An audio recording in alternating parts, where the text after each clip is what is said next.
So, which one of you is it gonna be?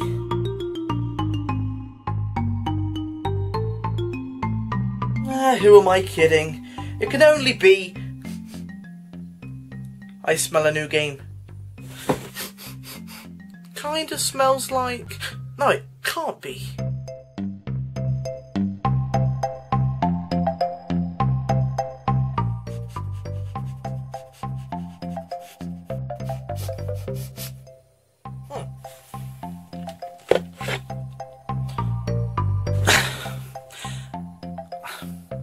My intro sketches are getting weirder and weirder, aren't they? Rayman Legends. It feels weird that this game is finally out, especially after the whole Ubisoft fiasco at the beginning of the year. Rayman Origins was definitely one of my favourite games of 2011, and I did do a review of it a long while ago, but you don't want to see that, it's not very good. But it really did set the bar for all other modern side-scrollers, as it made New Super Mario Bros. Seem boring by comparison. To me, Rayman Origins has always been the Breaking Bad of video games. If you don't like it, well, you're insane, just get the straitjacket and lock you up. And Rayman Legends only looked set on raising that bar even higher. And I've been hearing a lot of people say that the Wii U version of this game is the only real version of the game. It's the version that all the true Rayman fans buy, and the other versions just suck. So if you're wondering why I bought the PS3 version of the game, trophies. Yes, I really am that shallow. Anyway, without further ado, let's get into Rayman Origins.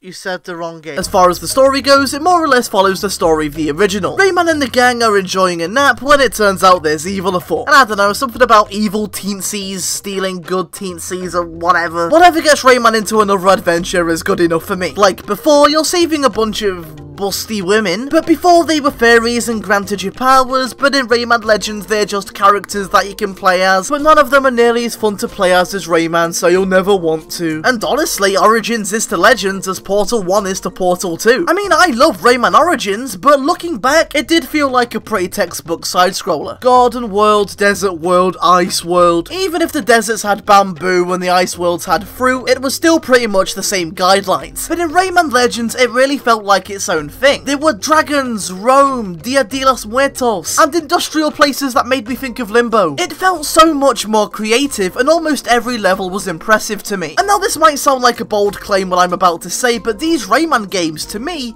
are this generation's Super Mario games. They're just that good. Okay, now we'll stop gushing and actually get into the game. While there is a lot of new stuff in this game, which I'll talk about in a second, a lot has been removed since the last game. The King Lump things, the treasure chasing levels, the mosquito levels. That's it, I think. But it doesn't leave it feeling like less of a game, as a lot of new stuff has been put in its place that definitely makes up for it. Like, for example, the awesome musical stages. Who the hell was it at Ubisoft that decided that Eye of the Tiger needed a mariachi band cover?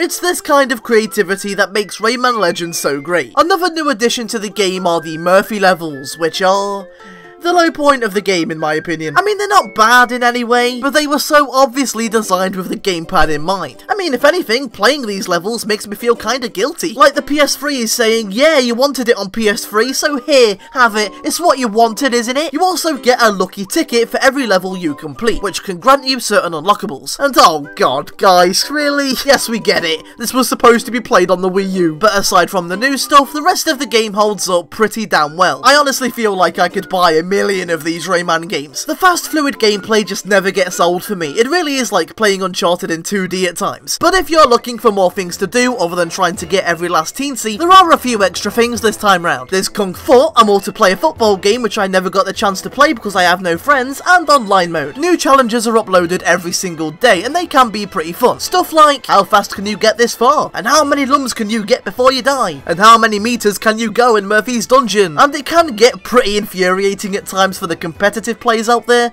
but it's surprisingly a lot of fun. Overall, Rayman Legends was definitely worth the wait. If you enjoyed Rayman Origins, you absolutely must pick this up. There's just so many great things about this game. The musical stages, the online mode, the new worlds, the musical stages, the new art style, the incredible soundtrack, the musical stages, incredibly quick gameplay, the fantastic boss fights, the musical stages. It's all just so good. If you haven't already, please give this game a chance. performance. From what I remember, Rayman Origins didn't sell very well at all. Not nearly as well as it should have done. Out of all the repetitive shovelware out there, this is a series that deserves to be crazy successful, as there's probably more creativity in this game than every other game I've reviewed this year combined.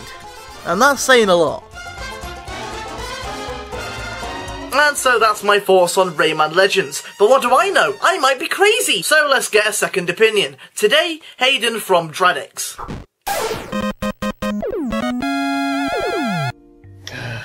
Farfetched Reviews. He's so foreign.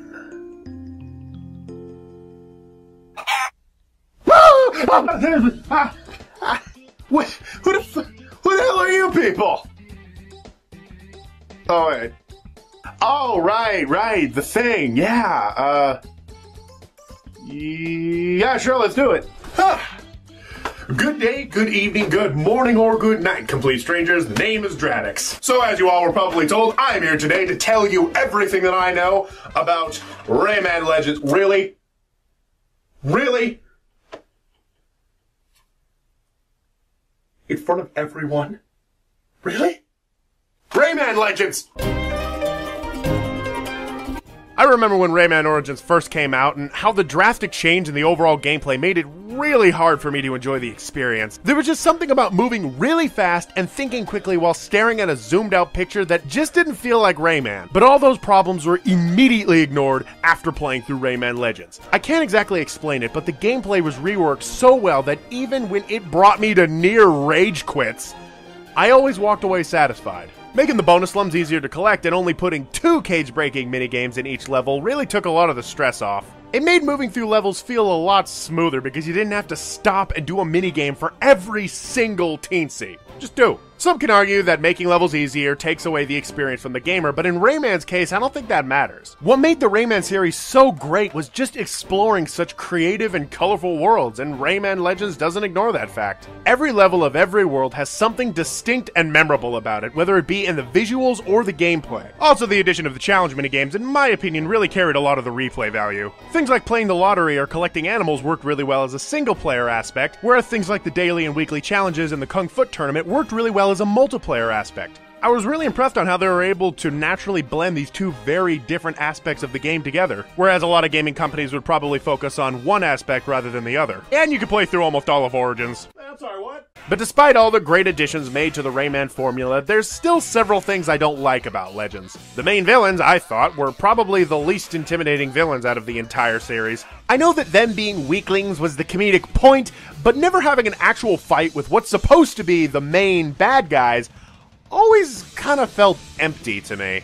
And also, the long-running sections are, I guess, now becoming a staple to the Rayman series. They didn't piss me off as much as they did in Origins, but when I have to go through a section over and over again, I'm reminded of what a wise man once told me about the definition of insanity. However, any and all frustrations or flaws are manageable and don't distract from how unique Rayman Legends is. You could consider the game short, but with all the minigames, teensy collecting, and another game built in, I'd say it's worth the $40 on the Steam market. For me, the Rayman series has always been a creative spark to ignite an otherwise simplistic, dull gaming market. Although it lacks a lot of the adventure from the previous Rayman games, it somehow manages to stay unique. For years, the series was barely given the recognition it deserved, and if it meant focusing on more classic 2D gameplay, then by all means.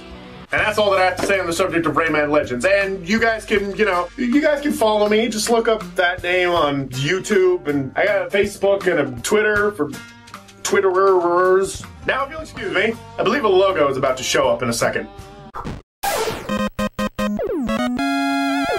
And so that's Rayman Legends, and you know, after growing up with Rayman from the PS1 to the PS2, all these underrated games like Rayman 1, Rayman The Great Escape, Rayman Rush, Rayman on the Game Boy Color, Rayman Revolution, all of those games that my friends had never heard of, it's great to see that Rayman is finally challenging Mario at his own game and arguably doing a better job of it. It's great to see that Rayman is pretty much the new Sonic to Mario's side-scrollers.